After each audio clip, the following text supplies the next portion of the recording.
Եթերում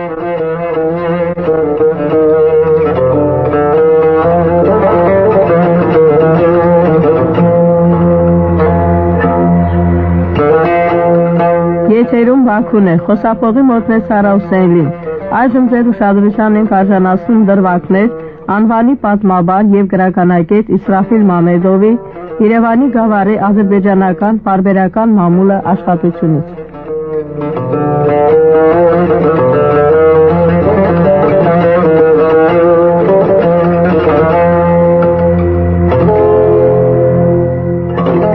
Իսկական ժողովրդավարական մամուլը հանդիսանում է ժողովրդի հոգու սուր աչքը, հասարակական մտքի տարեգրության, հետազոտության հավատարիմ աղբյուրը, յուրաքանչյուր ժողովրդի քաղաքացիական պատմությունը։ Նման մամուլին է պատկանում նաև Երևանի գավառի ադրբեջանական մամուլը։ Իդեպ 1897 թվականին Երևանի գավառում ապրում էին 313,178 երրորդական ադրբեջանցիներ։ Այդ յուրահատուկ մամուլի էջերում տրված է գավառի ադրբեջանական բնակչության սոցիալ-տնտեսական կյանքի պարզ պատկերը, արտահայտված է նրանց չարքաշ կյանքը, լավ զգացումները, արդարության ձգտումը, ազատության տենչանքը, ատելություն դեպի ազգամոլության տրամադրված անձինք։ Ընկերներ հայտարարության մեջ, որը հրատարակվել է Երևանում 1906 թվականի փետրվարի 19-ին ասվում էր, որ իշխող դասակարգերը անգթորեն ճնշում են բանվորներին և գյուղացիներին։ Ցարական կառավարությունը անխղճորեն հետապնդում է ժողովրդի առաջադեմ ուժերը, ամենուր բորբոքում է ժողովրդական կրքերը, հրահրում է ժողովրդներին իրար դեմ։ Մենք չենք կարող հաշտվել նման պայմանների հետ։ Ցարական կառավարությանը պետք է փոխարինի ժողովրդական իշխանությունը, կառավարություն ժողովրդի համար։ Մինչև Երևանում ադրբեջանական մամուլի հանդես գալը տեղացի բնակչության, ադրբեջանցիների կյանքը, կենցաղը, մշակույթը լույս էր տեսնում սանասան թերթերում և ամսագրերում, տարբեր լեզուներով և տարբեր վայրերում։ Դրանց թվում Մոլլա Նասրաթդին ամսագիրը հատուկ տեղ էր գրավում, որի էջերում ամեն օր հրատարակվում էր ամբողջ գավառի ադրբեջանցիների առօրյա կյանքը։ Այս բոլորին նպաստում էր այն հանգամանքը, որ վեր է նշված ամսագրի գլխավոր խմբագիր Ջալիլ Մամեդկուլուզադեն ապրել և ստեղծագործել է Երևանում, որը շատ լավ էր ճանաչում գավառը։ Մոլլա Նասրաթդին ամսագրի ազդեցության տակ Երևանում լույս տեսավ Լեյլակ ադրբեջաներեն ամսագիրը։ Լեյլակ Արագիլ ամսագիրը Երևանի նահանգի ադրբեջանական մամուլի առաջնեկն էր։ Ամսագրի հրատարակման համար թույլտվություն ստացվել է 1913 թվականի վերջերին։ Ամսագրի առաջին համարը լույս է տեսել 1914 թվականի փետրվարի 22-ին, որը տպագրվել է լույս հրատարակչությունում։ Ամսագրի համարները տարածվում էին Երևանի գավառում և հասնում էին նույնիսկ Բաքու, Գյանջա, Թիֆլիս, Միջին Ասիա, Թաբրիզ, Թեհրան և այլուր։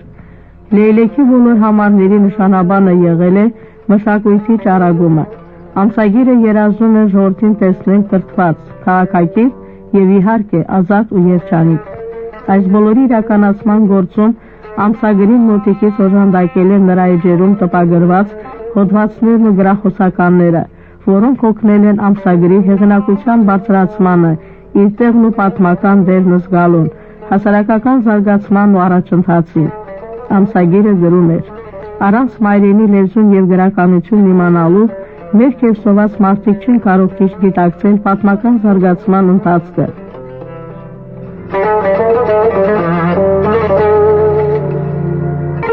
Ամսագիրը մեկնաբանելով «Ռուսկի», «Վեդոմոստի», «Նովոյե Վրեմյա», «Ռեչ» և «Թայմս» օրաթերթերի էջերում լույս տեսնող նյութերը, քննադատում և դրանցում դեղ գտած տերը, կեղծիքներն ու շինծու հայրենանվեր կոչերը։ 1914 թվականի ամռանը առաջին համաշխարհային պատերազմի նախօրյակին ամսագիրը ահազանգում էր, մոտենում է պատերազմը, այրվում և ավերվում են շենքերն ու տները, երկրագնդի վրա թափվում է միլիոնավոր մարդկանց արյունը, արատավորվելու է բազմաթիվ անձանց հեղինակությունը, նսեմացվելու է աշխարհի ժողովուրդների փառքն ու պատիվը։ Ամսագրի խմբագիրներ Ջաֆար Ասկերզադեն և Միր Ֆաթալլահը վերջին 12-րդ համարում դիմելով տարբեր երկրների աշխատավորներին գրում էին. «Մի հավատացեք ցարերին և իշխանավորներին, ուշադիր և զգոն եղեք, որպեսզի ձեր հիմարի տեղ չդնեն եւ ձեզ չխաբեն կեղծ կոչերով եւ հայտարարություններով։ Մոլլա Նասրատինականները Ջաֆար Ասկերզադեն եւ Ալի Ռահիմովը 1914 թվականի հունիսին ընթերցողներին խոստովանել էին, որ Լեյլեքից հետո մոտ ապագայում Երևանում լույս է տեսնելու Չնգը կայծ, սակայն ցավոք սրտի նրանց երազանքը չիրականացավ։ Միայն 3 տարի անց Ալի Հաջե Ռահիմովին հաջողվեց թույլտվություն ստանալ Բիրհանի Հագիկատ ամսագրի տպագրության համար, որի առաջին համարը լույս է տեսել 1917 թվականի հունվարի 1-ին։ Ամսագրի առաջին էջում առաջնորդող հոդվածում ասվում էր. Բյուրխան նշանակում է փաստ, ապացույց։ Բիրհանի Հագիկատ նշանակում է գրել ճշմարտության լեզվով,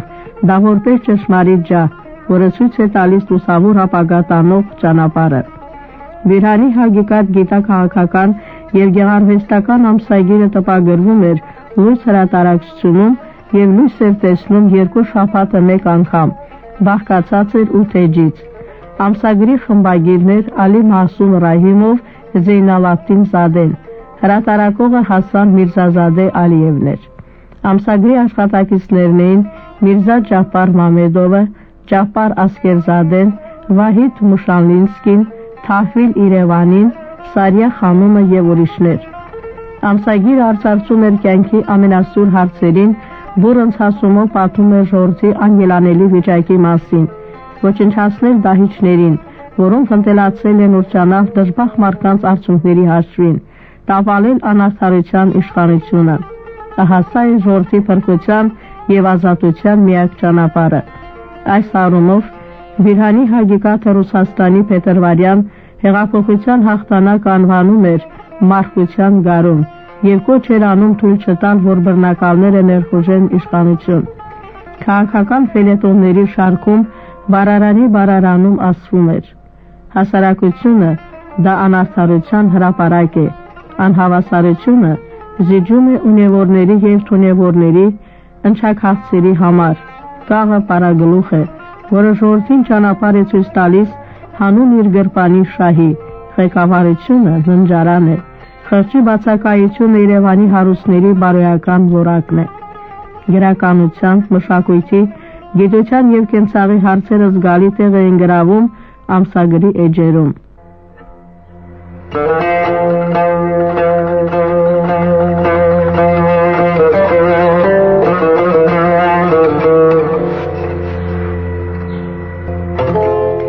Տեղական պայմաններից երկրորդի շահերից ելնելով Բիրհանի Հագիկատ լայնորեն լուսաբանում էր նաև տնավարության հարցերը, մարդու վերաբերմունքը բնության նկատմամբ, գիգիենայի եւ սանիտարական հարցեր, սուր հարակի հիվանդությունների դեմ պայքարի հիմնահարցեր, երեխաների դաստիարակությունը եւ այլն։ Ամսագրի պատմական նշանակությունը կայանում է նրանում, որ դրա գործունեությունը իրականում հանդիսանում էր առաջին անհետաձգելի օգնություն բնակչությանը, որը հասարակական անարդարության պատճառով գտնվում էր կործանման անդնդի եզրին։ Սակայն ցավոք սրտի ամսագիրը գոյատևեց ընդամենը մի քանի ամիս։ Փետրվարյան հեղափոխությունից հետո Դաշնակցություն կուսակցությունը հայ եւ ադրբեջանական ժողովրդների միջև ցանում էր ատելություն եւ թշնամություն եւ նրանց թունավորում էր, հրահրում էր իրար դեմ։ Երևանի գավառի ադրբեջանական երիտասարդները գտնվում էին ծայրահեղ ծանր վիճակում։ Հաշվի առնելով այդ հանգամանքը, ադրբեջանցի երիտասարդության առաջադեմ ներկայացուցիչները Մուդաֆիև Մազլուման, չքավորների փրկությունը, կուսակցության նախաձեռնությամբ Երևան քաղաքում սկսեցին հրատարակել Ջավանլար Շուրասը, երիտասարդության խորհուրդ թերթը, որը հիմնականում պայքարում էր դաժան ազգամոլ ուժերի դեմ։ Թերթը խմբագրում են Ռզա Թաղիևը, ուսանող, Նասիրը եւ Ֆաթուլայևը։ Սակայն այս ադրբեջանական պարբերական մամուլը եւս Հայաստանի Դաշնակցական Հանրապետության ծայրահեղ ազգամոլ քաղաքականության հետևանքով կյանքից շատ շուտ վերացավ։ 1918-20-ական թվականներին Երևանի գավառում սկսվեց էթնիկ ադրբեջանցիների մաքրազտման եւ մասսայական ոչնչացման process-ը։ 1920 թվականի նոյեմբերի 29-ին Դաշնակցական կառավարության անկումից հետո ադրբեջանցիները սկսեցին վերադառնալ իրենց պապենական հողերը։ 1922 թվականին նրանց թիվը հասավ 77,767,000 մարդու,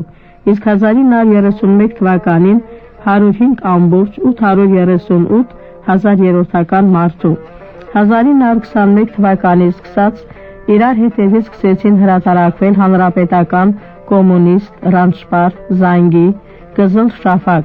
այնուհետև մինչև 1990 թվականը տպագրվել է Սովետ Էրմենստանը թերթերը։ Դրա խմբագրերը տարբեր ժամանակներում եղել են Բալա Էֆենդիևը, Մուստաֆա Հուսեյնովը, Ակբեր Ռզայևը, Ռզա Վելիբեկովը, Ջաֆար Վելիբեկովը, Հաբիբ Հասանովը, Մահերրամ Բայրամովը, Ջահանգիր Ալիևը, Ճարբալի Կուրբանովը եւ Իսրաֆիլ Մամեդովը։ Բացի դրանից, ադրբեջաներեն թերթերը տպագրվում են սովետական Հայաստանի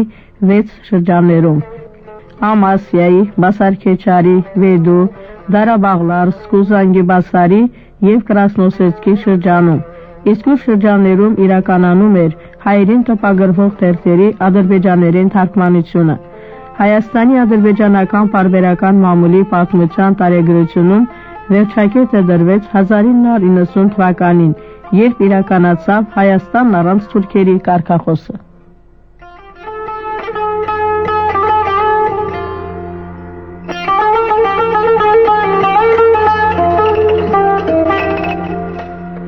Դուք լսեցիք դրվագներ անվանի պատմաբան եւ գրականագետ Իսրաֆիլ Մամեդովի Երևանի գավառի ադրբեջանական պարբերական մամուլը աշխատությունից։